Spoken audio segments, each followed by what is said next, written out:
Halo, jumpa lagi dengan saya Destia Budi dalam ASB Talks. Bagi Anda yang baru pertama kali menemukan video ini, jangan lupa subscribe dan klik tombol loncengnya supaya Anda tidak ketinggalan update video-video berikutnya.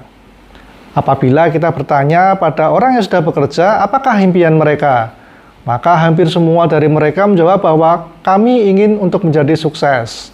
Satu-satunya cara terbaik untuk menjadi sukses adalah dengan bekerja. Namun, tahukah sobat semua bahwa dalam bekerja ada 3 tahapan yang harus dilalui untuk menuju kesuksesan?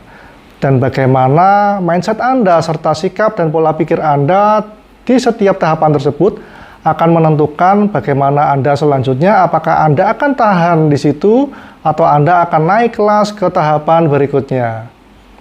Dalam video sebelumnya, saya telah membagikan mengenai growth mindset yang akan sangat membantu Anda semua dalam melewati setiap tahapan dan mencapai tahapan yang paling tinggi. Dari beberapa tahapan dapat kita jelaskan sebagai berikut. Tahapan yang pertama adalah mengenai kerja keras. Kerja keras adalah bekerja dengan menggunakan otot, sementara tahapan kedua adalah kerja cerdas. Pada tahapan ini kita bekerja dengan menggunakan otak. Tahapan yang ketiga adalah kerja ikhlas. Pada tahapan ini, kita bekerja dengan menggunakan hati dan perasaan. Sampai di manakah posisi sobat semua hari ini?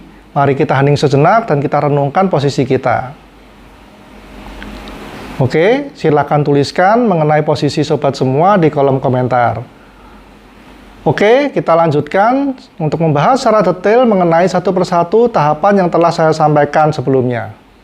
Tahapan yang pertama adalah kerja keras. Tipe pekerja pada tahapan ini adalah mereka mengandalkan otot dan bekerja dengan sungguh-sungguh dan fokus untuk melakukan pekerjaannya. Mereka bekerja dengan menghabiskan banyak waktu sehingga mereka tidak punya cukup banyak energi dan waktu untuk melakukan kegiatan yang lainnya. Contoh pada pekerja di tahapan ini adalah seorang karyawan ataupun kuli maupun buruh yang bekerja untuk menghasilkan upah. Mereka menukarkan tenaganya, mereka menukarkan waktunya untuk mendapatkan upah. Apabila mereka bekerja, mereka akan mendapatkan upah. Semakin keras dan semakin banyak waktu yang mereka habiskan, mereka akan mendapatkan upah yang lebih besar. Demikian juga sebaliknya, apabila mereka tidak bekerja, maka mereka tidak akan mendapatkan upah. Mereka menukarkan waktu dan tenaganya demi sebuah upah. Jenis pekerjaan ini biasanya menghasilkan upah yang sedikit sehingga bekerja sekeras apapun dan selama apapun waktu yang mereka habiskan, mereka hanya cukup menghasilkan upah untuk memenuhi kebutuhan mereka sehari-hari dan sedikit yang dapat mereka saving. Tahapan yang kedua adalah kerja cerdas. Pada tahapan ini, tipe pekerja tidak hanya mengandalkan otot saja, tapi juga mulai mengandalkan otak. Tipe pekerja di tahapan ini selalu berpikir kreatif dan inovatif untuk menghasilkan produktivitas yang baik dalam waktu yang efisien. Mereka masih memiliki cukup waktu dan energi untuk melakukan kegiatan yang lainnya. Pekerja di tahapan ini biasanya adalah orang yang bisa berpikir kreatif dan mereka punya kecenderungan untuk hidup mandiri dan bekerja memiliki usaha sendiri, mengembangkan bisnisnya sendiri tanpa terikat peraturan baik dari atasan maupun dari perusahaan. Namun, ada juga di tahapan ini adalah orang yang bekerja pada sebuah perusahaan. Biasanya pada tahapan ini dicerminkan dari level jabatannya, di mana minimal dia sudah setingkat supervisor dan memiliki tim maupun anak buah di bawahnya yang membutuhkan pemikiran dan bimbingannya dalam menjalankan pekerjaan. Pekerja pada tahapan ini biasanya memiliki upah dan pendapatan yang lebih baik daripada tipe pekerja di tahapan sebelumnya. Mereka juga memiliki percepatan karir yang lebih baik dan menghasilkan keuntungan yang lebih baik. Biasanya mereka juga berpikir kreatif dan selalu mencari solusi-solusi yang inovatif dalam setiap permasalahan maupun pengembangan bisnis. Sebagai contoh, orang di tahapan ini apabila dalam satu hari bisa berhasil menjual 20 produk, mereka belum puas dan mereka akan terus berpikir bagaimana supaya meningkatkan penjualannya menjadi 50 produk dalam satu hari. Mereka akan terus berpikir untuk selalu mencarikan peluang pengembangan. Oleh karena itu, tipe pekerja pada tahapan ini dapat cepat lebih maju meningkatkan penghasilannya, memiliki karir yang lebih baik, namun ada satu resiko bahwa wira swasta juga ada resiko kebangkrutan apabila salah mengambil keputusan. Dan juga tipe pekerja di tingkat ini biasanya memiliki istirahat yang tidak sebaik pekerja pada tahapan kerja otot. Tidur mereka tidak selelap pekerja yang ada pada tahapan kerja keras. Pekerja pada tahapan ini tidak hanya berfokus pada hasil, tapi mereka juga mulai berorientasi pada pengembangan bisnis proses untuk mencapai produktivitas yang lebih baik.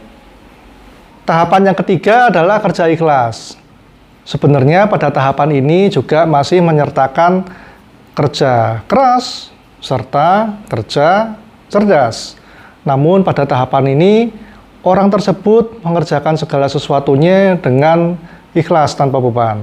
Ciri dari tipe pekerja ini adalah mereka biasanya lebih tenang, tidak mudah emosi, dan mereka membuang semua energi negatif. Mereka bahagia dan meyakini atas apapun yang mereka lakukan. Mereka melakukan segala sesuatunya tanpa beban dan ikhlas, tanpa mengharapkan imbalan yang lebih dari orang lain. Jika pada tahapan kerja keras, orang masih mencapai level personality. Jadi, ia hanya memikirkan dirinya sendiri dan hanya memikirkan keadaan serta situasi dirinya sendiri. Bagi orang yang sudah mencapai tahapan yang kedua, yaitu tahapan kerja cerdas, mereka sudah mencapai level personality dan morality. Mereka tidak hanya memikirkan dirinya sendiri, tapi juga mulai sudah menyadari dan tanggap terhadap keadaan di sekelilingnya dan menyesuaikan dirinya. Sementara bagi orang yang sudah mencapai tahapan yang ketiga, yaitu kerja ikhlas, mereka tidak hanya mencapai level personality dan morality, mereka sudah mencapai level yang lebih tinggi lagi, yang ketiga, yaitu spirituality. Mereka sudah bekerja tanpa beban dan ikhlas serta bahagia tanpa terlalu mengkhawatirkan hasilnya. Mereka sangat meyakini bahwa apapun yang mereka lakukan selama mereka kerjakan secara konsisten dan terus-menerus dengan cara yang benar, pasti akan menghasilkan hasil yang baik. Mereka sangat meyakini hukum tabur dan tuai. Apa yang kita tabur dengan baik, akan kita tuai hasilnya dengan hasil yang baik.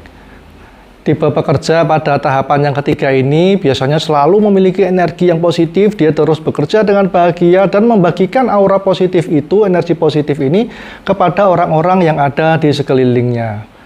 Mereka yang bekerja dengan hati, selalu bekerja dengan bahagia, mereka tidak menemui titik jenuh dalam pekerjaannya.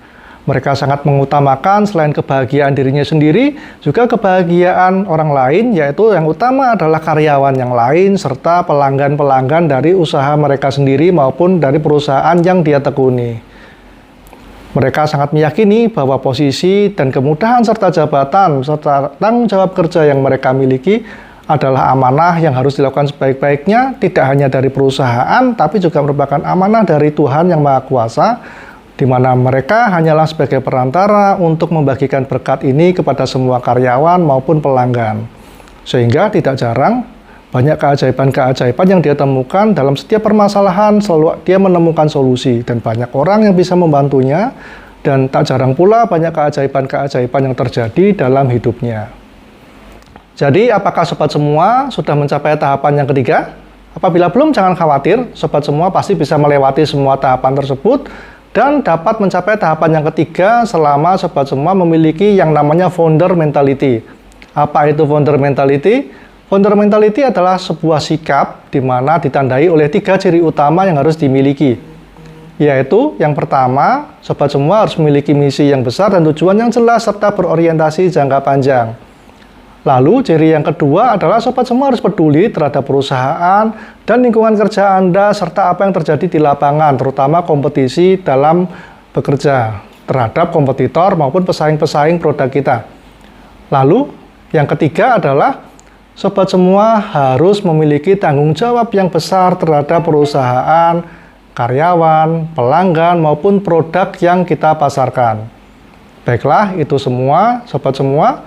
Semoga bermanfaat, teruslah berjuang, dan semoga apa yang sobat semua perjuangkan, kerjakan, dan yakini dapat tercapai pada akhirnya.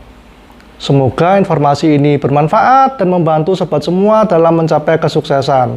Silakan share video ini kepada orang terdekat dan di sekitar kita. Jangan lupa tuliskan komentar dan like serta subscribe video ini. Serta sampai jumpa di video selanjutnya.